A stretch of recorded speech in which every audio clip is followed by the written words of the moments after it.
Bonsoir. J'ai perdu mes lunettes. J'ai trouvé mes vieilles lunettes de 2010. Ouais, ce soir ça va être le live, on va philosopher parce que la dernière fois on a tunnelé un peu sur la mort et on a décidé de discuter et d'enquêter un peu sur les grands penseurs bourgeois des temps d'avant et voir ce qu'ils avaient à dire sur ces sujets, puisque maintenant on a le temps de faire ça. Est-ce qu'il y a des gens là qui ont des notions de philosophie? Est-ce que ça vous parle ou pas du tout? Pourquoi la vie, pourquoi la mort? Pas du tout perso, mais perso ça m'intéresse. Alors faut savoir que je n'ai aussi aucune notion en philosophie. Je pense que si, un peu, parce que j'ai fait un bac L. Vraiment j'avais 8 heures de philosophie par semaine. Et ma prof de philosophie me détestait parce que j'étais une petite filoute. À l'époque j'avais un peu pompé l'introduction sur internet. À l'époque. Et du coup, elle a décidé à partir de là de me mettre des 2 et des 3 toute l'année scolaire en disant que j'étais une vilaine personne. Et j'avais philo juste après le repas. C'est-à-dire que je faisais des malaises. Et c'est là où j'ai découvert que j'avais des petits problèmes d'inflammation chronique. C'est-à-dire que je m'endormais toujours pendant ses cours. Et elle me détestait, cette prof de philo. Et il faut savoir que j'ai eu 14 en philosophie finalement au bac. Et je lui avais dit comme quoi peut-être j'étais pas si nulle. Et j'étais tombée sur Spinoza. Du coup, on va regarder 2 vidéos.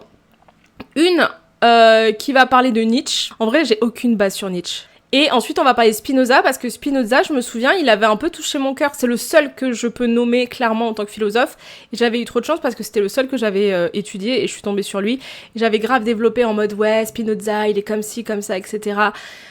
Branlette intellectuelle, hein, on est là-dessus. Et j'avais adoré. Donc, pareil, lol, 14 au bac. Au niveau profane, mais j'ai toujours eu peur, car très élitiste. Moi, je vais me permettre de critiquer.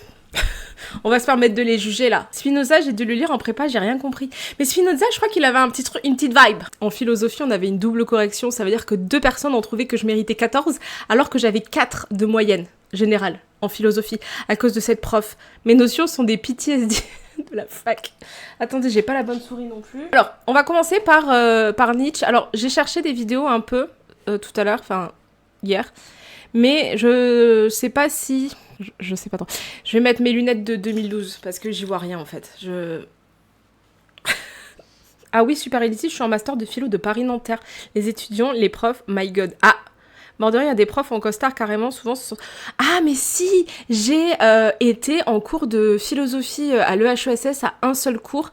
Et j'avais trouvé que c'était une expérience sociale à part entière. En fait, on avait un peu un mélange qui parlait un peu de... Vous savez, Foucault. Vous voyez qui c'est le type, celui qui a fait tout le truc sur les prisons, sur... Foucault. Et ben, à un moment, il a vrillé dans sa vie, il est devenu philosophe. Et du coup, il a commencé à dire en mode, oui, en fait, on s'en fout et tout, de la vie, en fait, le beau et l'esthétisme, etc., en philosophie. C'est pas un... Non, Foucault, c'est pas un physicien. En fait, je crois qu'il est un peu... doit être TDAH. Michel, Mimi. Philosophe français. Ah, mais il est décrit en philosophe français. Attendez, je vous montre sa tête. Dis-toi que je suis en master sociaux, mais que mes profs sont plus philosophes que sociologues. Il s'est pas fait écarter par le roi Soleil, lui? Non.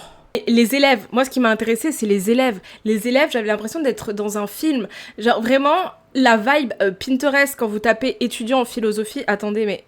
Les philosophes, dénoncez-vous. Combien vous vous mettez sur... Dans mon... Tout est de 1 à 5. Non, de 0 à 5. 0, vous êtes nul. 5, vous êtes philosophe, diplômé d'État, passionné de philosophie, et vous lisez tous les jours de la philosophie en mode... Par exemple, moi, en sociologie, je pense que je suis 3,5. Savoir qu'entre le 1 et le 2 et le 3 et le 3 et le 4, il y a un univers. Moins 4. Moins 4. OODT, philosophe. Il y avait tout un DEL, les gens, ils étaient très prom-dug sur leur tenue vestimentaire et tout. Après, voilà, on était à l'EHESS et je voyais bien qu'en dehors de ma discipline, les gens, ils étaient très sérieux. Ouais, un peu. Ils avaient plus des vibes d'artistes, là, ils sont plus simples. Philosophie, student corps. Ah, je sens qu'on a les vrais bails ici. Moi, ils étaient un peu plus de gauche. Après, les philosophes, ils sont de gauche ou sont de droite? Ah, mais ils avaient l'air un peu comme ça, mais c'était plus vibe encore... cheveux un peu genre... en fait, ils avaient plus de personnalité. Là, on dirait un peu des gens un peu PNJ. Moi, il y avait quand même vraiment une recherche d'esthétique dans le... Franchement, ils étaient stylés. Et puis, tu sais, c'était des... Ah oui, aussi, j'ai l'impression, théorie, peut-être fausse, je sais pas, mais j'ai l'impression que les bourgeois, ils sont pas comme moi, physiquement. On dit que ça se voit dans le corps, mais déjà en philo, ils étaient tous grands, minces, élancés, comme ça, là. Mais voilà, moi à côté, j'étais comme ça. Après, je fais une généralité, mais la plupart matérialistes de gauche. Ah, c'est un peu comme l'autre, comment il s'appelle, celui qui fait l'amour à des poupées, là, qui est problématique, qui a pas de cheveux. Qui dit moi j'ai le cœur à gauche et le portefeuille à droite et tout. Ça dépend de leur philosophie, leur philosophe presque. Ça veut dire quoi, PNG? Personnage non joueur. Ça, c'est des gens que, par exemple, qui sont un peu stéréotypés et qui ont dans les jeux, on croise des PNJ. Je sais pas, ils sont un peu désinvoltes comme ça quand ils marchent. Sirius North, c'est tout à fait cette personne. Bon. Un peu cette vibe aussi, plus cette vibe aussi. Mais avec des chaussures qui sont pas comme ça. Il y a un truc que je regarde beaucoup dans les métros, c'est les chaussures des gens. Je trouve que beaucoup de choses sont dites sur la paire de schlaps là, qu'ils portent aux pieds. Vraiment, beaucoup de choses sont dites en fonction des chaussures qu'on porte. Un peu dans cette vibe. Ouais, carrément. Un peu cette vibe là. Avec les chaussures de troubadour comme ça. Nos offenses pour les troubadours et les gens qui portent ces chaussures. Mais ils avaient vraiment une petite vibe comme ça, là. Plus, ouais. Moi, je passe ma vie en Ben Simon. Oh, waouh. Purée, ça existe encore, les Ben Simon? Ouais, un peu une vibe comme ça, là. Les meufs, elles pouvaient être comme ça. C'était très cool, vraiment, c'était une série. Il est loin de se douter que ce bébé, en grandissant, proclamera la mort de Dieu. Oh. Le pasteur Nietzsche meurt subitement. Le jeune Friedrich perd son père. Il déménage avec sa mère, sa sœur, sa grand-mère et ses 2 tantes dans la ville voisine de Naumbourg. Il grandit entouré de femmes. Calme et passionné de lecture, il s'amuse à imiter son père en prêchant de faux sermons à sa famille. Mais quelque chose se développe chez cet enfant sérieux. Un besoin C'était des religieux, on est d'accord. Impérieux de penser par lui-même. Un refus d'accepter les mensonges rassurants. Une soif de vérité. En fait, c'était moi cet enfant un peu là. Ouais, je décide de m'approprier les bienfaits de tous les philosophes comme un homme moyen qui déclare qu'il a du culot. On est des hommes moyens qui avons du culot, ok? Aussi douloureuse soit-elle. Ces qualités marqueront toute sa vie et feront de lui l'un des penseurs les plus dangereux de l'histoire de l'humanité. En 1869, Friedrich Nietzsche n'a que 24 ans. Okay. Il vient d'être nommé professeur à l'université de Bâle en Suisse. Il n'a même pas encore terminé son doctorat. Du jamais vu. Le plus jeune professeur d'Europe. Un génie hors du commun. Son avenir s'annonce radieux. Mais son corps le trahit déjà. De terribles maux de tête le clouent au lit pendant des jours. Il se tord de douleur dans l'obscurité. Alors, juste une question, est-ce qu'il est possible qu'on le mette en plus rapide? Il sert brièvement comme infirmier pendant la guerre franco-prussienne. On va pas pougner sur Nietzsche, c'est devenu un Twitch. Ouais, on a changé de bord politique. Il rentre chez lui malade, atteint de diphtérie. En fait, il faut savoir qu'ici, on est des prolox, ok? Moi, je n'ai aucune compétence sur Nietzsche. Donc, je pense qu'avant de pouvoir parler d'un sujet, il faut quand même que je sache qu'est-ce que ce sujet. À 34 ans, il quitte l'enseignement. Sa santé ne lui permet plus de continuer. Pendant les 10 années suivantes, Nietzsche erre. Suisse, Italie, France, Allemagne. Il loge dans des chambres modestes. En fait, on essaie de re-pull-up notre capital culturel. Ses livres se vendent très mal. Les critiques l'ignorent ou se moquent de lui. Il est complètement seul avec ses idées. En 1882, il rencontre une jeune et brillante russe nommée Lou Andreas Salomé. Pour la première fois de sa vie, Nietzsche tombe amoureux. Il la demande en mariage. Elle refuse. Il insiste. Elle refuse encore. Anéanti par ce rejet, il lui écrit des lettres désespérées. Elle les ignore. Son cœur se brise. Mais de cette souffrance naît son chef-d'œuvre.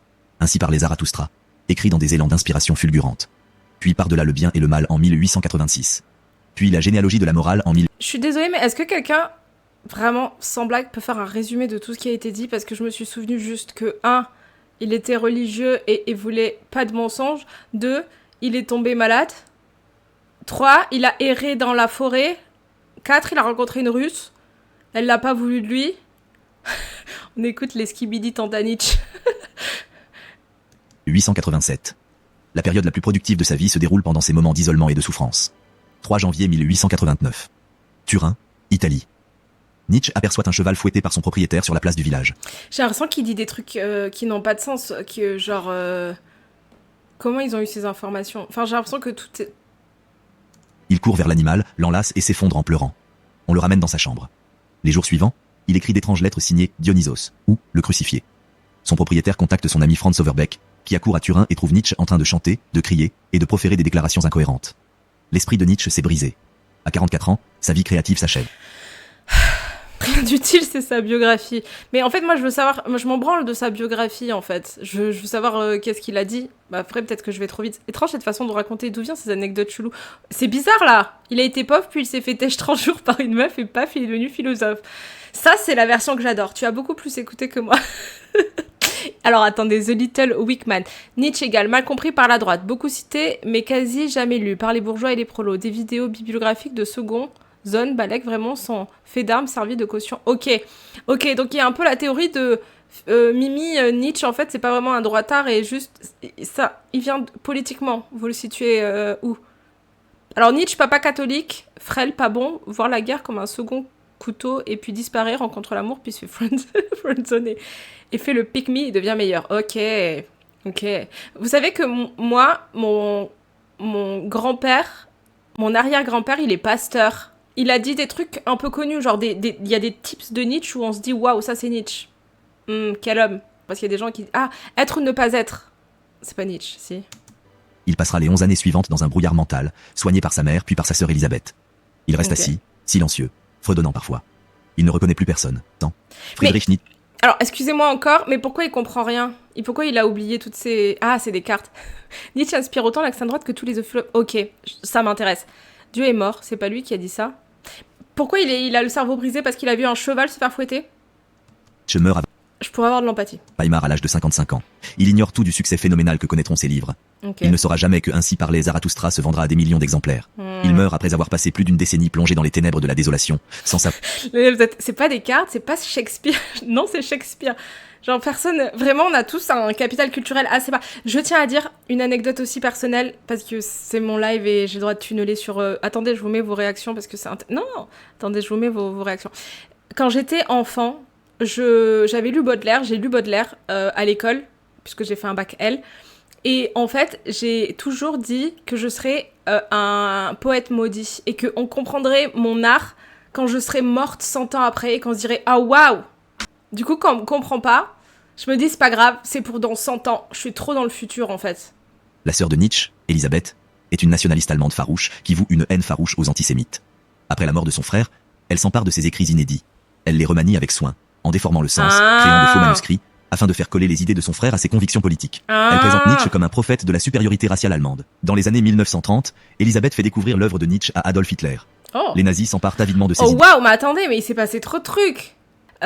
Nietzsche, c'est littéralement un nihiliste qui cherche à combattre ce nihilisme sans tomber dans la religion. Et blague à part, en fait, c'est ça dont je veux parler, c'est du nihilisme. Parce que c'est quelque chose que beaucoup de gens m'ont dit. Il y a des gens qui m'ont dit « Hey, toi, t'es nihiliste ?» Et évidemment, je savais pas ce que ça voulait dire. Parce que je pense que je ne suis pas nihiliste. Un peu nihiliste quand même sur les bords. Hein. Un peu du nihilisme qui déborde des fois. C'est pas lui qui a dit Dieu est mort, a priori, il était fou. Si c'est lui qui a dit Dieu est mort... Ah oui, il était... Ouais. C'est pas je pense donc je suis, vraiment, j'ai pas retenu grand-chose des cours de philo. Ça y est, je parle de nazi. Je vais dissocier 30 secondes et ça y est, ça parle de nazi. Genre on est là en mode... Les affiches nazies représentent des surhommes blonds aux yeux bleus, destinés à dominer le monde. Ils citent Nietzsche dans leurs discours et défilent sous des bannières reprenant ces mots. C'est un mensonge complet sur toutes les convictions de Nietzsche. Il abhorrait le nationalisme, le qualifiant de maladie du cœur. Il se moquait de la culture allemande. Il louait les penseurs juifs. Il ne s'est jamais marié et n'a pas eu d'enfant. La pureté Il s'est pas marié parce qu'il s'est pris un bâche. raciale ne pouvait donc pas But Mimi. l'intéresser. Il rejetait clairement le racisme et la haine des juifs. Il a même rompu son amitié avec le compositeur Richard Wagner précisément parce que ce dernier était antisémite. Pourtant, depuis des décennies, la réputation de Nietzsche est entachée par cette association supposée avec le fascisme. Est-ce que vous pensez qu'il aurait fait des stories en disant votez LFI? Aujourd'hui encore, certains refusent de le lire à cause de cet héritage fallacieux. Qui était donc réellement Friedrich Nietzsche? Quelles étaient ses véritables convictions? Pourquoi a-t-il déclaré la guerre à la morale occidentale? Qu'y avait-il de si dangereux dans ses idées pour qu'il faille les déformer et les transformer? Et que peut nous apprendre sa pensée? S'il faut, dans 100 ans, les gens ils vont dire qu'en fait j'étais une grosse facho. Parce qu'il y a ça aussi, parce que quand tu deviens un poète maudit dans 100 ans, oui c'est mon lore, chacun a son lore, vous choisissez votre lore et vous vous faites juger pour vos lores. J'espère qu'on ne défendra pas mes propos, hein. Je laisserai des notes. Aujourd'hui, plus d'un siècle après sa mort. Pour répondre à ces questions, il faut comprendre que Nietzsche ne s'intéressait pas principalement à l'élaboration d'un système philosophique. C'était un psychologue, quelqu'un qui s'attache à comprendre l'origine des idées, un médecin de la culture diagnostiquant les maux de son époque. Il cherchait à comprendre pourquoi les gens croient ce qu'ils croient, d'où viennent les valeurs morales, quels besoins psychologiques sous-tendent nos convictions les plus profondes. Moi aussi. Ce qu'il découvrit le bouleversa. Pardon. Qui est autodiag nihiliste ici? Levez la patte. La vengeance. Il constata que le christianisme avait perverti le rapport de l'humanité à la vie elle-même. Il constata que les valeurs que tous croyaient éternelles et divines étaient en réalité historiques et humaines, nées de conditions psychologiques très spécifiques. Plus terrifiant encore, il réalisa que ces valeurs ancestrales s'effondrent. Après, les sociologues, ils étaient avant. Vrai. Dieu était mort, non pas parce qu'un philosophe l'avait vaincu par des arguments, mais parce que la modernité, la science et la raison avaient rendu la croyance impossible aux gens honnêtes. Nietzsche a délibérément écrit d'une manière qui interpelle et pousse à la réflexion. Il voulait nous secouer de nos certitudes rassurantes. Il voulait que nous remettions en question tout ce que nous tenions pour acquis. Il voulait que la philosophie soit dangereuse, non rassurante. Mais pour ceux qui sont prêts à le suivre, Nietzsche offre quelque chose de rare en philosophie. Non pas le confort ou la certitude, mais la possibilité d'une véritable honnêteté intellectuelle. Le courage de voir le monde tel qu'il est plutôt que tel que nous voudrions qu'il soit. Dans le chapitre 125, il raconte une histoire étrange qui deviendra l'un des passages les plus célèbres de toute la philosophie. Un fou allume une lanterne en plein jour et court sur la place du marché en criant « Je cherche Dieu, je cherche Dieu !» Les gens qui l'entourent ne croient pas en Dieu. Ils se moquent de lui. « Dieu se serait-il perdu ?» raille l'un. « S'est-il égaré comme un enfant ?» demande un autre. « Ou bien se cache-t-il ? A-t-il peur de nous ? A-t-il déménagé ?» Le fou surgit au milieu d'eux et les fixe intensément. « Où est Dieu ?» crie-t-il. « Je vais vous le dire. Nous l'avons tué, vous et moi. Nous sommes tous ses assassins. » La foule se tait. Le fou poursuit, la voix s'élevant. « Mais comment avons-nous fait cela ? Comment avons-nous pu engloutir la mer ? Qui nous a donné l'éponge pour effacer tout l'horizon ? Là, ça devient Que faisions-nous lorsque nous avons arraché cette terre à son soleil ? Où va-t-elle maintenant ? Où allons-nous ? Loin de tous les soleils ? Ne sommes-nous pas en chute libre ? En arrière, sur les côtés, en avant, dans toutes les directions ? Y a-t-il encore un haut ou un bas ? Ne sommes-nous pas en train d'errer dans un néant infini ? Ne sentons-nous pas le souffle du vide ? Résumé ? N'est-il pas devenu plus froid ? La nuit ne nous enveloppe-t-elle pas de plus en plus ? Il marque une pause, observant la foule. Dieu est mort. Dieu reste mort. Et la grandeur de cet acte n'est-elle pas trop grande pour nous ? Ne devons-nous pas nous-mêmes devenir des dieux pour paraître dignes de cet acte ? Les athées le fixent en silence. Léa, concentre-toi, il doit y avoir un truc. Le fou comprend qu'il ne comprenne pas. Je suis arrivé trop tôt, dit-il. Mon heure n'est pas encore venue. Cet événement colossal est encore en cours, il voyage encore. Il n'est pas encore parvenu aux oreilles des hommes. L'éclair et le tonnerre ont besoin de temps. La lumière des étoiles a besoin de temps. Les actes ont besoin de temps, même après avoir été accomplis, avant de pouvoir être vus et entendus. Cet acte est encore plus lointain pour eux. Est-ce que vous pensez que les fous sont fous ou sont juste trop en avance dans le futur ? Dans le futur. Moi, j'y crois un peu. C'est une théorie vraiment basée sur rien du tout, mais je pense que les gens fous, ils sont pas tant... Enfin, ils ont... Déjà, je pense qu'ils sont pas fous. Un fou allume une lanterne en plein jour et court sur la place du marché en criant « Je cherche Dieu, je cherche Dieu !» Les gens qui l'entourent ne croient pas en Dieu. Ils se moquent de lui. « Dieu se serait-il perdu ?» raille l'un. « S'est-il égaré comme un enfant ?» demande un autre. « Ou bien se cache-t-il ? A-t-il peur de nous ? A-t-il déménagé ?» Le fou surgit au milieu d'eux et les fixe intensément. « Où est Dieu ?» crie-t-il. « Je vais vous le dire. Nous l'avons tué, vous et moi. Nous sommes tous ses assassins. » La foule se tait. Le fou poursuit, la voix s'élevant. « Mais comment avons-nous fait cela ? Comment avons-nous pu engloutir la mer ? Qui nous a donné l'éponge pour effacer tout l'horizon ? Là, ça devient Que faisions-nous lorsque nous avons arraché cette terre à son soleil ? Où va-t-elle maintenant ? Où allons-nous ? Loin de tous les soleils ? Ne sommes-nous pas en chute libre ? En arrière, sur les côtés, en avant, dans toutes les directions ? Y a-t-il encore un haut ou un bas ? Ne sommes-nous pas en train d'errer dans un néant infini ? Ne sentons-nous pas le souffle du vide ? Résumé ? N'est-il pas devenu plus froid ? La nuit ne nous enveloppe-t-elle pas de plus en plus ? Il marque une pause, observant la foule. Dieu est mort. Dieu reste mort. Et nous l'avons tué. Comment pouvons-nous nous consoler, nous, les meurtriers de tous les meurtriers ? Ce qu'il y avait de plus sacré et de plus puissant au monde a péri sous nos coups de couteau. Qui nous lavera de ce sang ? Quelle eau existe pour nous purifier ? Quelle cérémonie d'expiation ? Quel jeu sacré devrons-nous... Léa, concentre-toi, il doit y avoir un truc. La grandeur nous a donné l'éponge pour effacer tout l'horizon. Là, ça devient que faisions-nous lorsque nous avons arraché cette terre à son soleil ? Où va-t-elle maintenant ? Ne sentons-nous pas le souffle du vide ? Résumé ? N'est-il pas devenu plus froid ? La nuit ne nous enveloppe-t-elle pas de plus en plus ? Dieu reste mort. Et nous l'avons tué. Comment pouvons-nous nous consoler, nous, les meurtriers de tous les meurtriers ? Ce qu'il y avait de plus sacré et de plus puissant au monde a péri sous nos coups de couteau. Qui nous lavera de ce sang ? Quelle eau existe pour nous purifier ? Quelle cérémonie d'expiation ? Quel jeu sacré devrons-nous... Léa, concentre-toi, il doit y avoir un truc. La grandeur de cet acte n'est-elle pas trop grande pour nous ? Ne devons-nous pas nous-mêmes devenir des dieux pour paraître dignes de cet acte ? Les athées le fixent en silence. Le fou comprend qu'ils ne comprennent pas. Je suis arrivé trop tôt, dit-il. Mon heure n'est pas encore venue. Cet événement colossal est encore en cours, il voyage encore. Il n'est pas encore parvenu aux oreilles des hommes. Est-ce que vous pensez que les fous sont fous ou sont juste trop en avance dans le futur ? Dans le futur. Moi, j'y crois un peu. C'est une théorie vraiment basée sur rien du tout, mais je pense que les gens fous, ils sont pas tant... Enfin, ils ont... Déjà, je pense qu'ils sont pas fous. Déjà, je crois pas trop à ce concept de folie. Mais je crois que souvent, les fous, ils disent des trucs qui sont censés, mais peut-être un poil en avance.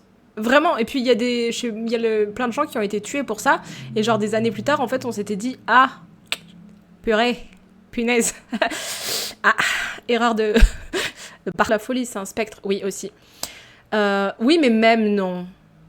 En vrai, si on n'était pas dans une société capitaliste, on y revient. On n'est pas dans une société où ça compte. C'est ce que j'ai dit à ma psychiatre jusqu'à ce qu'elle m'engueule et qu'elle veuille plus me voir. Je lui ai dit, oui, vous me filez de la Ritaline et tout, mais en vrai, des antidépresseurs. Mais en vrai, si on n'était pas dans une société capitaliste. Et elle m'a répondu, oui, bah c'est bon, en fait, vous êtes pas en train de vivre dans une grotte actuellement, donc ça sert à rien de parler de ça. Bah madame, vous êtes pas très philosophe, dis donc.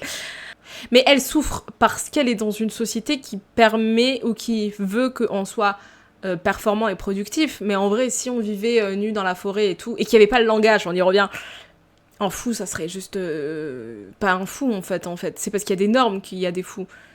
L'antipsychiatrie ne dit pas que les personnes malades ne souffrent pas, ils disent qu'il leur faut encore plus de mal. C'est super intéressant parce que moi, on m'a un peu chopé par la veste en me disant nanana, t'as des diags et tout, c'est n'importe quoi, tu devrais t'intéresser à l'antipsychiatrie parce que gna gna gna. Et du coup, j'ai l'impression que du coup, il faut que j'aille fouiller parce que tout le monde dit tout et son contraire. Et une fois, j'étais assis en sociaux, là, en cours, et il y avait 2 mecs qui étaient des bourgeois et ils ont commencé à avoir une discussion sur la psychologie. Et donc tout ce qui est un peu psycho et tout, tous ces trucs-là, et ils ont dit que c'était une construction sociale et tout, qu'en fait, les gens malades, en gros, ils avaient cette discussion que, en fait, c'était de la merde et que c'était parce qu'on était dans une société capitaliste et tout. Et moi, j'étais plutôt en mode, ouais, ça se tient. Après, moi, en tout cas, j'ai pas assez d'informations pour m'avancer sur le sujet, mais très intéressant. Tout ce qui reposait sur ce fondement, toute la structure de la morale occidentale, flotte désormais dans le vide, sans aucun support. Moi, ce qui m'intéresse, est-ce que vous avez une crèche chez vous quand vous étiez enfant? Enfin, sous votre sapin ou à Noël, vous avez une crèche? Sachez que si vous avez une crèche, j'ai des théories sur vous. Peut-être que je rate un truc, mais je vois pas pourquoi on est d'avis à penser que Dieu ressuscite. Bah, parce que y a de plus en plus de gens qui se tournent vers Dieu, vers la religion ces derniers temps. Il y a eu une montée un petit peu de tout ça, notamment chez les jeunes, parce que comme le monde est en train de brûler... j'ai peut-être loupé un passage. Mais si vous faites... j'ai pas mes lunettes, en fait, j'y vois rien. Moi, je crois que rien n'est bien, rien n'est pas bien. Je pense que tout est bien et pas bien, en fait. Mais cette liberté est aussi une crise. La plupart des gens n'y sont pas préparés. Ils aspirent au confort des valeurs absolues sans le fardeau de la croyance en Dieu. Mais le truc de ma mère le met tout le temps à Noël alors qu'elle n'est pas croyante, juste par habitude. Moi, j'ai un peu une take de dire que, en vrai de vrai, si vous dites je suis pas croyant, on n'était pas croyant, mais on avait la crèche, je pense qu'il faut que vous, peut-être... Le truc, c'est que l'éducation catho, genre de génération en génération, elle a été passée, mais vraiment de façon hyper banalisée. Et moi, vraiment... quand je demande cette question prom dug, en vrai, quand je rencontre des gens et tout, avec quel est le taf de tes parents? Comment créer des valeurs sans Dieu? Comment trouver un sens à un univers absurde? Comment vivre honnêtement face au nihilisme? Comment transformer la mort de Dieu, de catastrophe, en opportunité? D'où viennent le bien et le mal? Éprouve du mépris, okay. Mais un mépris superficiel, une pensée passagère. Ces faibles sont simplement mauvais, au sens de défectueux, non conformes aux normes. Bah là, c'est bizarre, là, ce qu'il raconte. Je comprends pas ce qu'il raconte, là. Mauvais n'implique pas de Est-ce que... quelqu'un peut résumer jugement moral. C'est descriptif, non condamnable. Le paysan est mauvais comme un cheval malade. Déficient, mais... Le fait qu'ils mettent mauvais dessus... Moi, je pense que... Et c'est marrant, il y a eu un débat tout à l'heure avec mon mec sur ça. Le fait de dire... par exemple, j'ai dit... Alors, attention... non, il n'y a pas de trigger warning à avoir. Il y avait une dame qui baladait ses chiens. Genre ses chiens. Et il y avait un mâle et une femelle. Et la femelle, elle était énorme. La chienne, en fait, était grosse. Et j'ai dit à mon mec, elle aussi, elle doit avoir de l'endométriose. Parce qu'on parlait du fait que l'endométriose, ça me faisait grossir, etc. Bon, bref. Et là, il me dit, t'es une bâtarde. Et je lui dis, pourquoi? Il me dit, parce que c'est pas cool de dire que la dame, elle est énorme. Et je lui dis, mais je disais pas la dame, elle est énorme. Je disais, la chienne, elle est grosse. Et il dit, bon, ça va. Et je dis, pourquoi, si je disais que la dame était énorme, ça irait pas. Mais pourquoi dire le chien, il est énorme, c'est cool. Je dis, c'est parce que, logiquement, un adjectif gros... Dire la dame est grosse. Enfin après, c'est un adjectif sur lequel on a mis une morale dessus, de dire en fait c'est pas bien dans notre société d'être gros parce qu'on est dans une société grossophobe. Mais à la base c'est un adjectif qualificatif. On pourrait dire la dame est grosse comme le cheval est grand Et il me dit, oui, mais tu vois, il y a des petits chiens, il y a des gros chiens. Je dis, oui, mais il y a des petits humains, il y a des gros humains. Des humains qui sont balèzes. Du coup, c'est le poids du jugement moral humain qu'on met... Attendez, moi aussi, je peux faire de la philosophie. Qu'on met sur nous, mais qu'à la base, en fait, c'est juste un adjectif qualificatif qu'on a rendu moral. Du coup, lui, quand il dit ça... Mais quand il dit, les gens sont mauvais, etc., là, pour le coup, mauvais, c'est un adjectif qui est quand même marqué de sens. Mais peut-être qu'il a raison, peut-être qu'en fait, mauvais, on dit que c'est mauvais, mais en fait, ça voulait... Si, là, non, lui, il abuse. Oh, Nietzsche. Nietzsche, il abuse. Il abuse un peu. C'est un fantasme écrit... Alors, attendez. Là, ça m'intéresse. Je te donne toute ma crédibilité, je la mets sur tes épaules, The Little Wickman, là.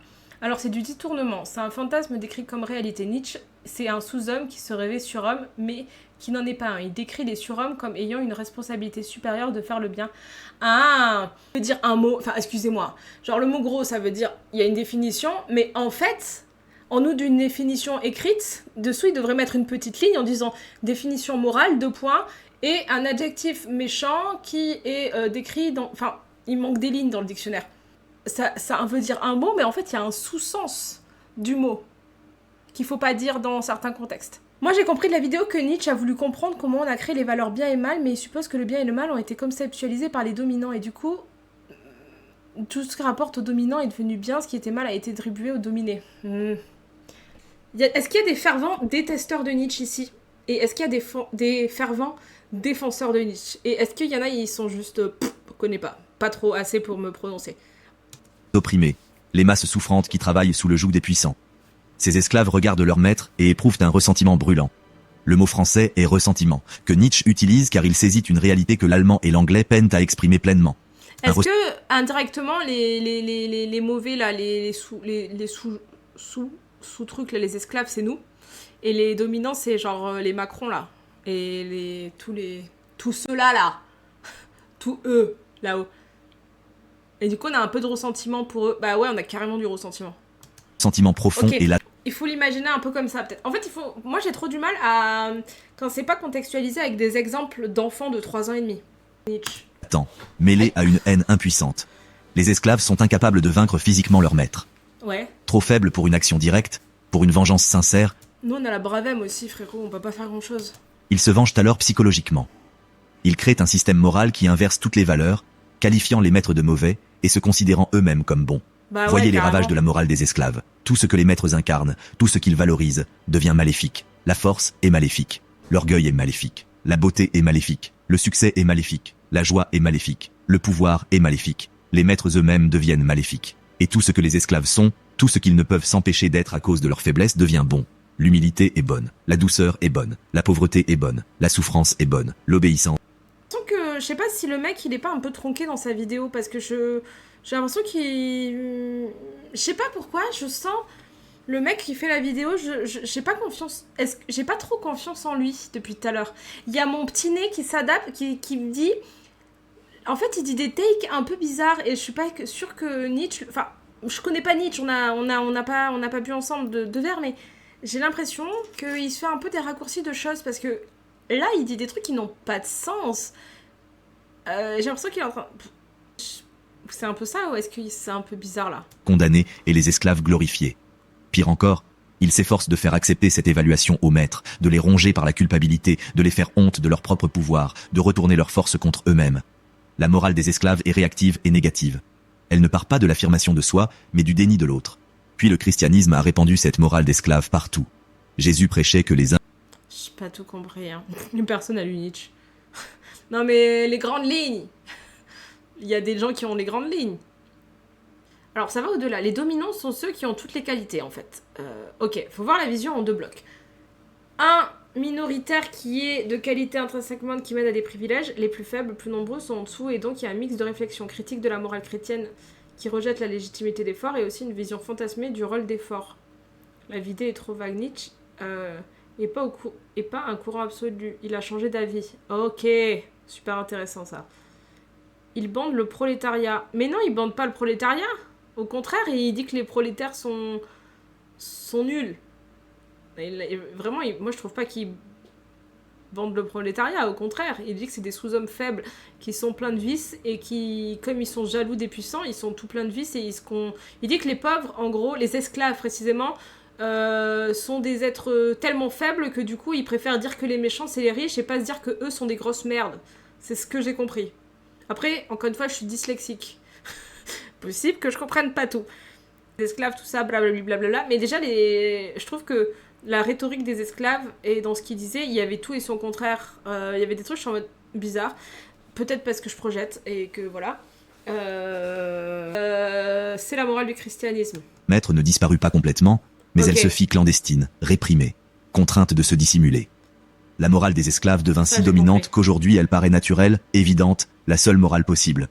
Nous ne pouvons même plus concevoir de valoriser le pouvoir, l'orgueil et la noblesse, sans ressentir un malaise. Mais Nietzsche veut nous faire comprendre que cette morale a une origine historique précise. Elle a été créée par des êtres humains dans des circonstances particulières et à des fins psychologiques spécifiques. Nietzsche devient véritablement controversé. Il ne se contente pas de décrire l'histoire, il la juge. Et son jugement est sévère. Il perçoit la morale des esclaves comme un symptôme de déclin, de maladie, de vie qui se retourne contre elle-même. Elle représente la vengeance des faibles contre les forts, des médiocres contre les excellents, des mourants contre les vivants. Réfléchissez. Est-ce qu'il disait ça parce qu'il était mourant lui-même et parce qu'il s'est pris un bâche par une femme russe? C'est au ravage que la morale des esclaves inflige aux êtres humains. Elle leur apprend à avoir honte de leur corps, à considérer leurs instincts naturels comme des péchés, à se sentir coupables d'être heureux, à se méfier de la joie, à craindre leur propre pouvoir. Elle les replie sur eux-mêmes, les poussant à se scinder en âme et corps, l'âme jugeant et condamnant sans cesse le corps. Elle engendre ce que Nietzsche appelle la mauvaise conscience, l'invention de la culpabilité. On y revient, hein? On n'est pas des Nietzschophiles, nous? La vidéo est mal faite, c'est pas clair, c'est nul, on s'essaye à être impartial et ça... Ah, on est d'accord, il y a des raccourcis de Mario Kart, là. Le deuxième essai de Nietzsche dans la généalogie explore... Je suis pas sûre que ça soit la meilleure vidéo qu'on regarde. Ok, est-ce que vous voulez qu'on continue cette vidéo? Ou encore, genre, on la continue 10 minutes? Ou on l'arrête maintenant et on regarde une vidéo sur Spinoza? Ou on essaie de trouver une autre vidéo sur Nietzsche, peut-être plus condensée que ça, parce que... Ok, bon. Nietzsche... alors, attendez. Nietzsche pour les TDAH.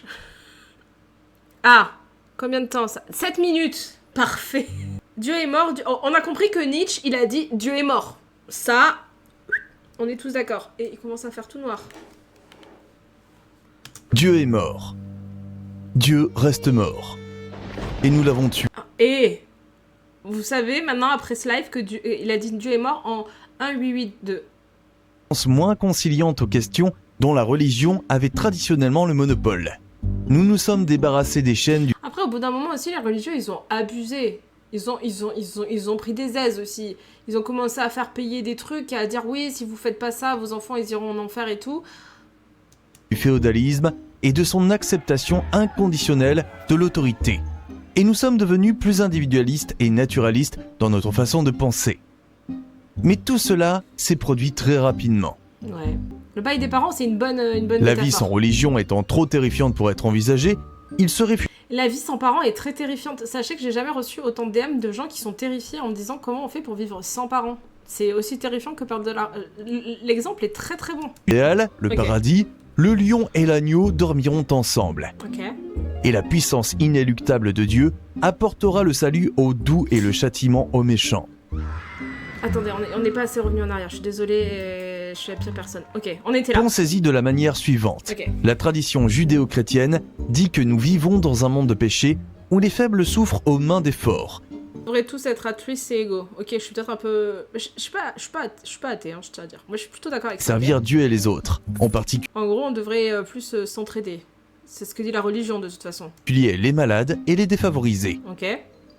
Et que dans un monde futur idéal, le paradis, le lion et l'agneau dormiront ensemble. Et la puissance inéluctable de Dieu apportera le salut aux doux et le châtiment aux méchants. Ah, ok, c'est bon, j'ai compris. Vous avez tous compris? Il disait pas ça. Chacun selon ses capacités, à chacun selon ses besoins. À chacun selon ses moyens, à chacun selon ses besoins. C'est du marxisme. Et les forces du progrès aboutiront nécessairement à un monde idéal qui mettra fin à toute concurrence acharnée, en donnant le pouvoir aux opprimés et en éliminant les exploiteurs malveillants. Et tout... Moi, j'ai été éduquée tout sauf socialiste. Hein. Moi, on m'a dit, écrase les gens qui sont faibles, roule-leur dessus, crache-leur dessus et méprise-les indirectement. Mais pourtant, j'ai été éduquée dans des valeurs religieuses. Hein, mais encore une fois, je pense qu'il y avait un problème de... ma mère, elle me disait, trouve un mari et les hommes sont des merdes. Elle me disait, passe la première pour faire des dodanes, et après elle me demandait pourquoi je passais la première pour faire des dodanes. Donc... Tous deux cherchent désespérément quelqu'un pour s'occuper d'eux, que ce soit Dieu ou l'État. Et je me suis grave soignée. Alors, où sont les personnes courageuses, demande Nietzsche. Qui est prêt à regarder dans l'abîme? Qui peut se tenir seul au sommet d'une montagne glacée? Qui peut regarder un tigre droit dans les yeux sans broncher? Pas nous. À suivre. Ce qui ne nous tue pas nous rend plus forts. Est une célèbre Je suis pas d'accord avec ça non plus. affirmation de Friedrich Nietzsche. Dans ce numéro spécial de...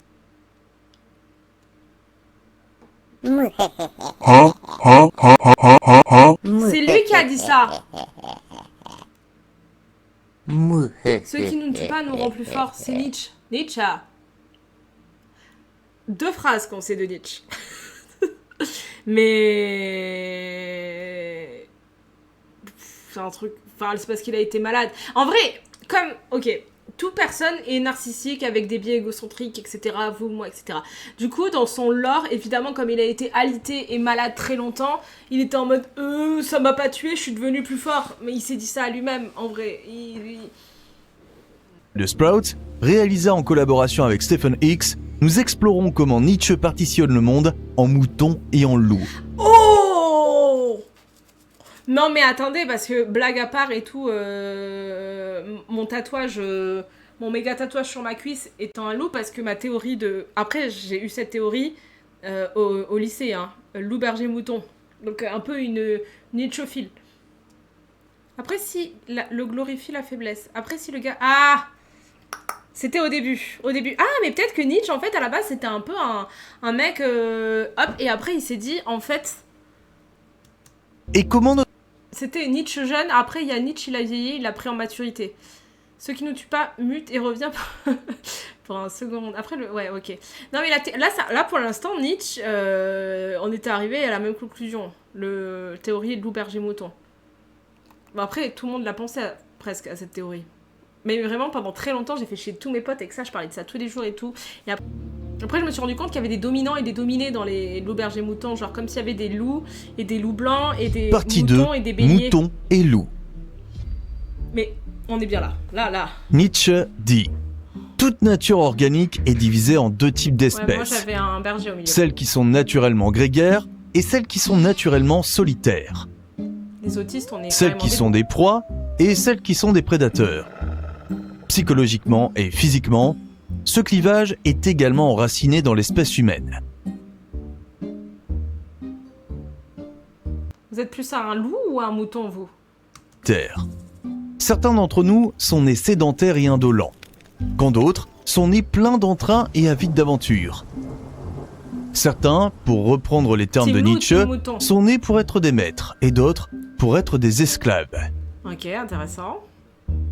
Moi je trouve ça un peu... Il y a là une réalité biologique indéniable. Nos traits de caractère sont ancrés en nous par l'évolution. De même qu'un mouton ne peut s'empêcher d'être mouton et qu'un faucon ne peut s'empêcher d'être faucon. Chacun d'entre nous hérite de ses parents d'une longue série de traits de caractère innés. Et elle c'était le mouton et mon père c'était le loup. Team Rivière, je pense. Les maîtres vivent... Mais moi, j'y crois pas, hein. Sachez, je pense qu'on est tous un peu loup, un peu mouton, en fait.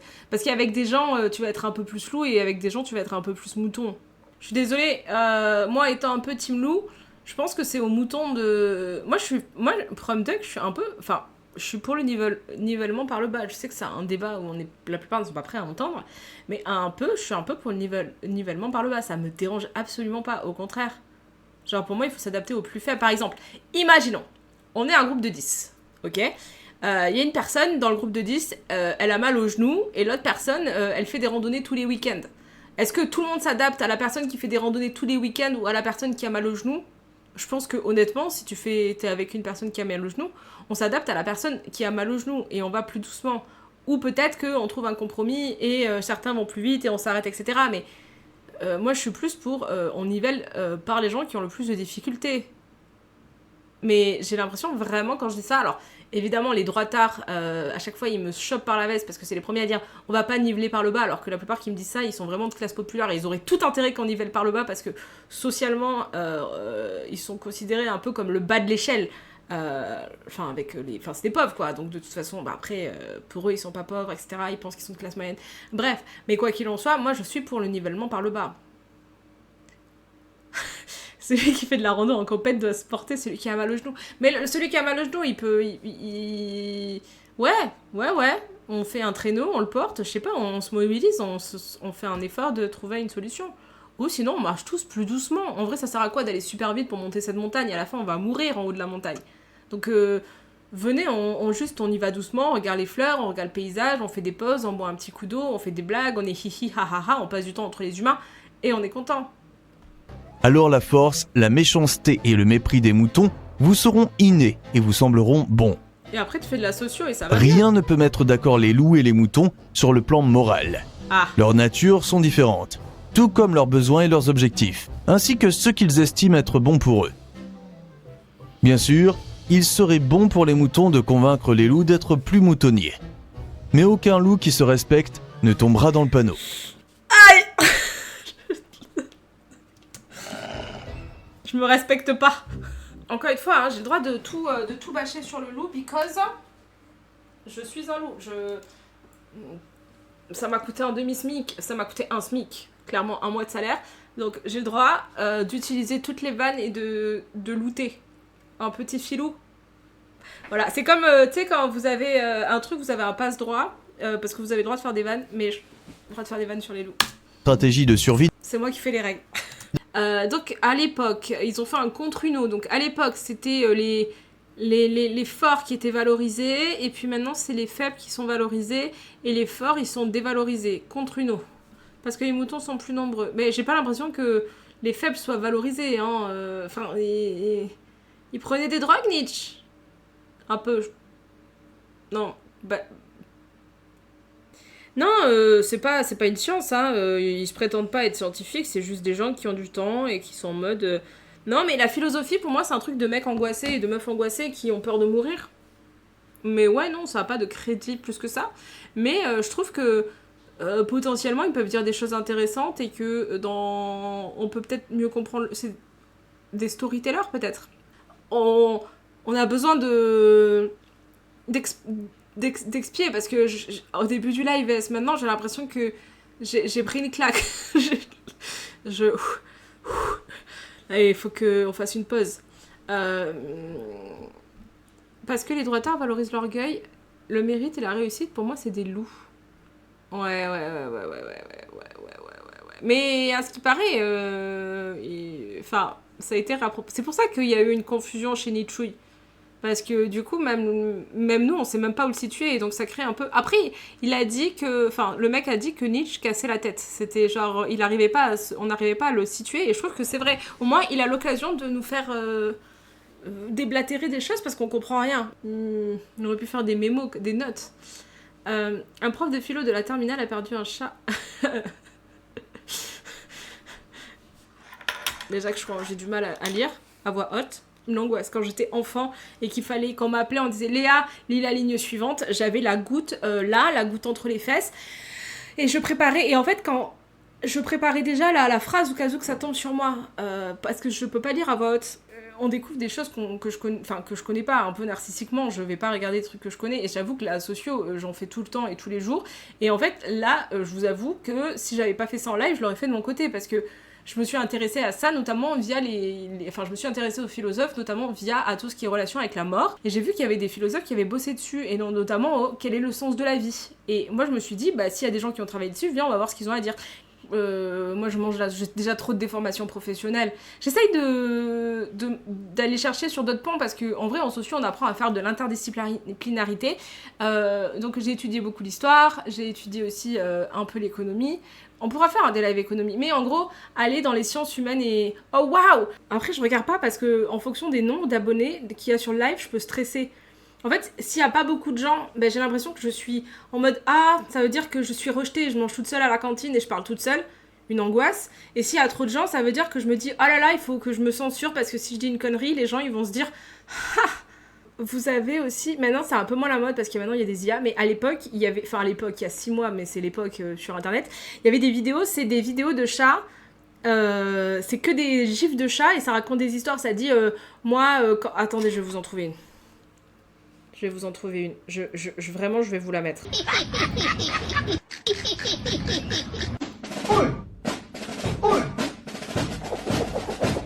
Attendez. Je remets. Mais... Meanwhile. Je l'ai envoyé parce que à ma belle-sœur.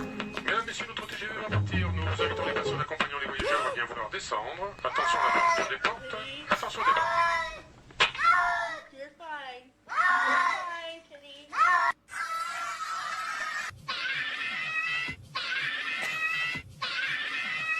J'ai aucune honte d'être fan.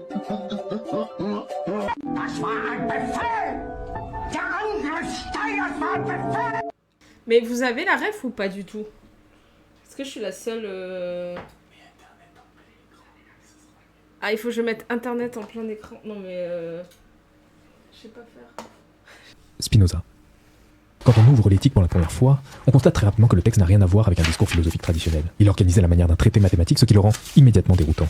Et puis, dans le fond, il faut le suivre. Et même si le style n'est pas désagréable, les phrases sont courtes, les mots, en apparence, paraissent simples, mais sa gymnastique des idées, elle, est complexe. Ça peut paraître un petit peu paradoxal. Comment un auteur aussi complexe peut susciter autant d'admiration? Eh bien, pour plusieurs raisons. Le problème des méditations, c'est que concrètement, dans la vie de tous les jours, on n'en voit pas l'intérêt. L'ouvrage le plus célèbre de Spinoza, ce n'est pas un ouvrage métaphysique. L'ouvrage le plus célèbre de Spinoza, c'est une éthique. Alors c'est quoi une éthique? Spinoza n'a rien de mystique, c'est quelqu'un d'extrêmement rationnel. Il prépare le terrain pour les Lumières et c'est même lui qui en réalité va tuer Dieu avant Nietzsche. Il a tué Dieu avant Nietzsche. Donc, en ça le rend absolument passionnant. Bon, voilà, maintenant que cela est dit, on va donc parler Petit de Spinoza. joueur Nietzsche. Il est en speedrun. Non, je crois pas que j'ai mis en x2, j'ai mis en 1.25. Je pense qu'il était DH. Ah non, j'ai peut-être un peu abusé sur 1.5. Il est issu d'une famille juive portugaise qui a fui l'Inquisition et s'est réfugié aux Pays-Bas. On est au XVIIe siècle donc, c'est le siècle d'or des Pays-Bas. Le pays est plutôt Bah, pardon, mais j'adore les Pays-Bas. C'est vraiment, je rêve de vivre là-bas, mais il n'y a pas de place. Non, mais en vrai, dans une vie, peut-être un jour, je partirai immigrer là-bas. Et je dirais que je suis immigrée, et non expatriée. Dieu va mourir combien de fois? Là, on a tué Dieu. C'est nous qui l'avons tué là, ce soir-là. On l'a retué. On le voit particulièrement bien dans les toiles de Rembrandt et de Vermeer, tous les deux contemporains de Spinoza. À Amsterdam, il reçoit une éducation strictement hébraïque. Spinoza, ça, sans le connaître, et de ce que je me souviens, peut-être ça aurait pu être un crush. Désolé. Non, mais du coup, très classique, les Néerlandais, sauf dans le camping dans le sud de France. Ah, ça. Du coup, ouais, je disais, tu dis, attendez, là, je vais un petit cours de libre pensée. Désolé les potes. De la communauté juive. Voilà. Il ne participe plus aux cérémonies, il va même jusqu'à critiquer verbalement les Écritures, la conception de Dieu, l'immortalité de l'âme, etc., des principes fondamentaux de la religion, ce qui aboutit en 1656, alors qu'il a à peine 24 ans, à son excommunication. Il est maudit publiquement pour... Alors ok, encore une fois, désolé, mais c'est pour être sûr que j'ai bien compris. C'est que moi, ok, il était juif et il a décidé de plus croire en la religion. N'appartenant pas non plus à la communauté chrétienne, il se retrouve donc isolé. Dès lors, il quitte Amsterdam, il quitte sa famille et ses proches et il va vivre dans de petites villes aux alentours et à la campagne. Pour gagner sa vie, il se forme au métier de tailleur de verres d'optique.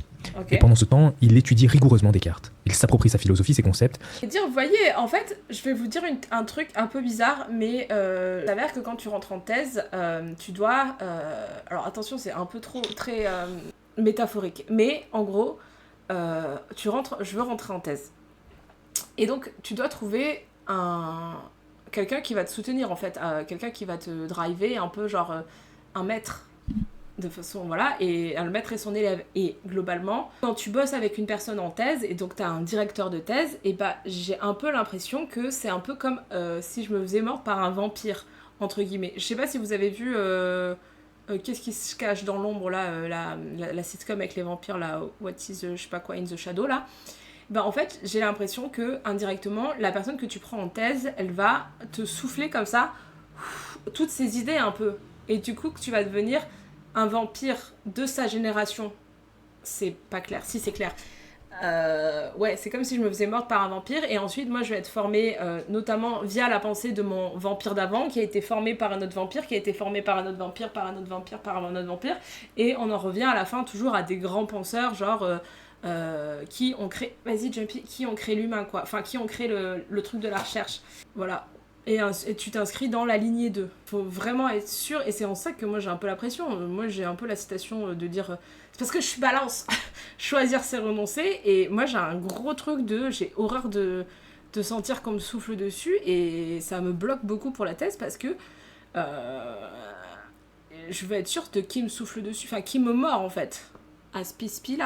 Spinoza, lui il a été, du coup il s'est basé sur Descartes, et du coup Descartes, il a dû avoir un vampire original. Mais est-ce qu'il y a un vampire original de tous les vampires ou est-ce qu'il y a des grandes... Et je pense qu'on peut remonter comme ça des arbres généalogiques et trouver qui sont les premières sources. Après, évidemment, je pense qu'indirectement, t'es un peu insufflé via plusieurs vampires, mais ouais. Le finalisme, c'est l'idée que chaque chose a une fin, que chaque chose a un but. Alors attendez. Les yeux donnés par Dieu pour voir. Le soleil est là pour éclairer les soleils des étoiles. Ok. Explique pourquoi il brille et nous réchauffe. Mais si on ne se pose pas la question des causes... Il n'a pas critiqué Dieu, il le voit différemment. Il voit Dieu dans la nature, par exemple. Je capte totalement. On ne produit aucune connaissance complète. Le finalisme, pour Spinoza, c'est vouer un culte à l'ignorance. C'est répondre à l'obscur par le plus obscur. Chaque chose est régie par une cause. Il ne croit pas... Est-ce que vous croyez au destin? Moi, j'y crois pas. Je pense. Je peux pas être sûre parce que je suis jamais sûre de rien, mais moi je crois pas que je crois au destin. Moi je crois que plus à l'effet papillon. Là, à l'instant T, il y a une infinité de choix qui est en ma possession, c'est-à-dire que je peux faire un live, je peux décider de couper le live, je peux décider de sauter par la fenêtre en live, je peux décider de me lever, de m'asseoir, etc. Mais en fait, je vais choisir des choix qui font que, indirectement, logiquement, ils sont neutres. Logiquement, enfin, faire un live, c'est jamais neutre, mais vous avez des choix qui sont plus ou moins avec des coûts, avec des risques, etc. Et c'est ça qui va destiner les choix qu'il y aura dans le futur. Et du coup, je pars du principe où choisir, c'est renoncer, parce que du moment où on choisit de rester assis, de faire un live, de regarder un live, de sauter par la fenêtre ou de faire tout ça, on renonce à tout le reste. Je sais pas si c'est clair ça. Je dis toujours je sais pas si c'est clair, mais en fait c'est parce que on m'a fait croire que j'étais plaqué là pendant super longtemps, mais je pense que si. Mais des fois, je perds mon temps à expliquer alors que les gens ils veulent pas. Ils font pas. Ils sont en mode en fait, on s'en branle. Mais je pense qu'il y a des bi-coïncidences, c'est bizarre quand même. Non, mais je vois pas pourquoi il y aurait un destin. Ouais, moi aussi, je trouve ça un peu... même le fait de penser qu'on a une destinée, c'est avoir une haute estime de soi, de se dire ouais, le monde a été fait... Enfin, si Dieu il existait, vous pensez qu'il a le temps de faire une destinée pour chaque personne? Et après, il l'a choisi comment? Genre à la loterie? Comme par hasard, c'est toujours les mêmes qui ont des grandes destinées.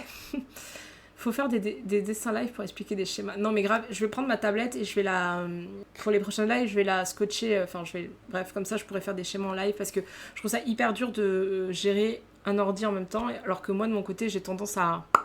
voilà. Coïncidence, genre des fois je lis au hasard un truc et je ne savais pas et quelques jours plus tard je fais quelque chose et ce savoir m'est indispensable. Intéressant. Mais moi il y avait un truc qui aussi m'avait marqué, c'est quand une fois j'étais avec un pote et on est passé devant un endroit, il y a des bonnes sœurs qui nous ont prêché la parole pendant je sais pas combien de temps et tout, elle avait dit Dieu est entré dans votre vie et maintenant Dieu vous observe et tout. Et du coup on était un peu en mode haha, tout ça, et à partir de là genre vraiment j'ai vu Dieu partout, j'ai vraiment vu Dieu partout autour de moi, et en fait j'ai su très rapidement que c'est surtout parce que du moment où tu vois un truc ou qu'un truc a été dit, après en fait ça a toujours existé avant mais juste t'avais pas de mots ou de trucs pour le nommer, et que maintenant du moment où tu l'as vu et nommé, après tu le revois partout, et que du coup c'est plus ça qui crée, donc c'est plus l'effet papillon. Un algorithme de programmation à cas la génétique avec de l'IA pour l'adaptation de terrain. Quand t'as un marteau en tête, tu vois des clous partout. Intéressant, un biais de confirmation, ouais. Il y a dans le déterminisme de Spinoza quelque chose de très rationnel pour nous. Cela dit, cela implique deux conséquences importantes et absolument révolutionnaires. Premièrement, si tout a une cause, alors il n'y a pas de libre arbitre. Alors, nous ne sommes pas libres. Parce que chacune de nos actions s'explique par un enchaînement causal. Nous sommes le résultat d'une histoire de décisions logiques propres à la singularité de notre existence. Nous pensons être libres seulement et uniquement parce que nous ne connaissons pas les causes qui s'appliquent à nous. C'est une illusion de la liberté. Ça, c'est la première conséquence cruciale du déterminisme. Nous ne sommes pas libres. La deuxième conséquence, c'est que s'il n'y a pas de plan divin, À tout moment, moi, je suis devenue qui je suis parce que au lycée, j'ai lu Spinoza juste pour le bac et j'ai créé ma chanson sur Spinoza et elle m'est rentrée dans la tête comme une graine et je suis devenue qui je suis parce que Spinoza est devenu un vampire. Il est venu me mordre indirectement quand j'étais au lycée. Ouais, en gros, il dit que tout est déterminé, entre guillemets, et que rien n'est bon, rien n'est méchant, c'est juste des causes à effet, un peu l'effet papillon, non ? Il y a seulement les actions qui nécessairement se devaient d'arriver. Donc ça ne fait pas sens de dire qu'il faut bien se comporter pour aller au paradis, ou que certaines actions mènent en enfer. Elle a réalisé cette action parce qu'elle a été déterminée à le faire. Elle a été déterminée par des causes antérieures à la réaliser. Par son éducation, par le regard des autres, parce qu'elle a été élevée dans un environnement où l'empathie était valorisée, parce qu'elle a vu d'autres personnes agir ainsi, etc., etc. C'est pour ça qu'elle a réalisé cette action. Mais l'idée de bien et de mal dans l'action n'a rien à voir avec le fait qu'elle l'ait réalisée. Elle a été déterminée à le faire. De la même manière, celui qui insulte n'est pas quelqu'un de mauvais en soi. Là, moi, vraiment, je suis grave d'accord avec ça et ça me rend fou malade de nerfs, d'être en sorte que les jugements, et on en revient à toujours ce truc un peu des petits jugements de valeur de moi je suis une bonne personne et tout. J'ai trop du mal avec les gens qui pensent qu'ils sont des bonnes personnes. Si vous me dites moi je suis quelqu'un de gentil et tout le monde m'écrase et tout, red flag. En fait, du moment où les gens se disent qu'ils sont juste gentils ou juste méchants, ben moi je suis en mode... Alors déjà les gens ils te disent pas je suis juste méchant à part s'ils veulent se donner un petit genre, mais... seul truc que j'ai retenu de mes cours de philo, déterminisme égale fatalisme moins religieux. C'est pas parce qu'on n'a pas le choix, c'est écrit. Je sais pas, moi je l'utilise pas comme ça le mot fatalisme, mais peut-être que je l'utilise à tort. Le fatalisme, en souvenir, c'était la chose qui arrive sans raison et on ne peut pas y échapper. Ben ouais, moi c'est plus ça, c'est un truc où t'as pas le choix, tu dois l'affronter. Genre cancer, fatalisme. Tu dois l'accepter et puis voilà quoi. D'injustice, etc. Pour Spinoza, la nature est dépouillée de valeurs. Il n'y a pas de valeurs telles que le bien ou le mal, l'ordre et le désordre, la beauté et la laideur. Et on est toujours à remonter des chaînes à l'infini. Si tout a une cause, tout a une cause. Mais en fait, est-ce que tout a une cause ou est-ce que rien n'a une cause ? Spinoza, j'ai pas trop compris. Ouais, c'est ça pour ceux qui du concept philosophique, quoi. Ok, donc la destinée mais négative. Okay. Et à la fin, que tu le veuilles ou non, tu finiras probablement par tomber sur la même chose que nous. C'est-à-dire, et tu le sais bien, Dieu. Alors évidemment, il ne peut pas dire ça comme ça, parce que s'il avait dit ça au XVIIe siècle, il y a bien longtemps qu'il se serait fait pendre. Comme il ne peut pas dire ça, alors il va travestir le langage. Il va utiliser un vocabulaire, un lexique qui possédait un sens traditionnel bien spécifique, par exemple Dieu, et il va le redéfinir. Qu'est-ce qu'il va dire ? Immanent. Alors ok. Dieu est de toute chose cause... Non mais de toute chose cause immanente, et non pas transitive. Ok. J'ai compris, c'est bon, j'ai compris. Il va tout... Dieu, il explique. Comme la nature. Mais en réalité, à chaque fois qu'il utilise le mot Dieu, il parle de la nature, il parle du réel dans son ensemble. Avec Spinoza... Tout se passe en Dieu qui ne produit pas d'effet sur un objet distinct. Moi, j'aime bien essayer de comprendre. D'abord, c'est un peu comme quand tu vas chez le psy. Le psy, il est pas censé te donner une réponse, il faut d'abord que tu y réfléchisses. Et je pars du principe où quand t'as tout qui est un peu tout cuit, et quand on te donne la réponse ou que t'as pas à réfléchir, je trouve que du coup, j'apprends moins bien, je comprends moins bien quand j'essaye pas de théoriser avant que j'ai Dieu, ce n'est plus une transcendance, ce n'est plus un être extérieur à la nature, ce n'est plus un créateur. De connaissance de causes réelles, s'imagine des choses, prendre ses croyances pour des vérités. Mais par exemple, les gens qui sont très croyants et très moi je suis une bonne personne, très locus externe, etc. Pour moi aussi, ils sont un peu dans le déni du coup. Ils sont dans l'ignorance de leurs propres actes parce qu'ils peuvent pas s'imaginer faire du mal ou être méchants, etc. Et du coup, ils vont avoir une absence de connaissance des causes réelles. Et donc, ils vont imaginer que c'est des causes externes, prendre ses croyances pour des vérités, erreur de confusion, affect négatif, et du coup, ils vont devenir du côté obscur de la force, alors qu'à la base, ils sont censés être de bonnes personnes. Mais en fait, c'est parce qu'ils ignorent le fait que potentiellement, ils sont aussi de mauvaises personnes, je pense. Et que du coup, ça intègre à être des grands méchants. Tout grand méchant est une personne qui a été rejetée de base et qui pense être une bonne personne. Des impressions, des croyances infondées. Cela nourrit des émotions négatives, la peur de ce qu'on ne comprend pas, la haine de ce qui nous échappe, la jalousie envers ce que l'on interprète comme une injustice, etc. etc. Okay. Et cela vaut notamment pour les relations humaines. Donc... Avec la définition Wikipédia, j'ai pas compris le sens de immanent. Immanent, pour moi, ça veut dire ça imane. Imaner, ça vient de suite, ça imane, ça sort comme ça imane. Mon mec qui vient assister au live de Scan et dit on dirait un schéma de pensée et ton débit de parole. Genre inhérent. Est-ce que immanent, il y a des gens qui ont des petits dessins, des petits trucs à dire sur immanent? Alors, un truc immanent, c'est un truc diffus, genre qui se répand dans la nature. Ah ouais? Ok, intéressant. Est-ce que genre un P, c'est immanent? Ou c'est plutôt un concept? Immanent qui émane, qui provient et issu de quelque chose. Ok. Genre... ouais, ok. T'étonnes pas que tu fasses ça, alors que ça, c'est un peu une phrase de t'étonnes pas si tu mets des jupes et tu te fais violer. C'est vraiment typical ça. Mais à la base, entre guillemets, je pense que ça part d'une bonne intention de vouloir dire à l'autre je te donne ce conseil parce que sinon il va t'arriver ça. Sauf que le fait de m'unfollow ou de me rejeter, moi je m'en branle. Enfin, je veux dire, si quelqu'un n'est pas d'accord parce que j'ai fait une blague et qu'il est en mode trigger par une blague, la personne met un follow, elle part, on n'est pas dans un aéroport, t'as pas besoin de t'annoncer, tu t'en vas. Même si je mange toute seule à la cantine, c'est bon, j'ai 32 ans, j'ai dealé avec mes problèmes de solitude. Et souvent, j'ai vraiment l'impression que les gens qui disent des choses, en fait, ils se les disent à eux-mêmes et c'est des choses qu'on leur a reprochées à eux, qui reprojettent sur les autres, alors que ça leur appartient. Et on en vient toujours à finir à cette phrase de... Souvent, les jugements et tout qu'on a sur autrui, ils nous appartiennent plus à nous qu'à autrui. Et les enfants, ils ont un peu raison quand ils disent c'est celui qui dit qu'il est, quoi. C'est plutôt quand on dit c'est... plutôt que je trouve qu'on impose un discours, tout à fait. Mais c'est après, moi, pour le coup, personnellement, j'ai ce truc des formations professionnelles, entre guillemets, où on apprend, en tout cas en sciences humaines et sociales, à ne jamais dire c'est comme ça en fait. On a toujours tendance à nuancer, je pense que, il me semble que, mon avis c'est, etc., etc. Mais je me rends bien compte que dans les discours, et notamment dans des formats courts, etc., même quand je dis je pense que, ou la majorité, ou etc., que je vais nuancer, les gens, ils vont quand même entendre le raccourci de elle a dit que. Et je pense que du coup, c'est des gens qui disent comme ça, qui pensent, qui ne nuancent jamais leurs propos et qui n'ont même pas conscience de la nuance. Et c'est pour ça que des fois, je dis on utilise bien trop de mots, parce que en vrai de vrai, même les mots, c'est hyper élitiste. Comprendre qu'il y a une nuance et qu'en fait, le mot veut dire quelque chose de précis et que la structure de phrase, en fait, ne veut pas dire cette vérité, mais que sous-entendu, il y a un sous-sens, etc. C'est quand même un truc de rhétorique où il faut avoir des compétences linguistiques quand même assez avancées pour discuter... Voilà, et en fait, on a tendance aussi à penser que parce qu'on parle la même langue, on comprend les mêmes choses, alors que pas du tout. Je crois qu'ils faisaient ça, les philosophes. Ils devaient prendre des drogues et se mettre en rond et faire ça. Vous êtes encore à fond sur Spinono ou pas? Moi, là, enfin, je suis toujours là, mais un peu plus là. Une part de moi est partie loin.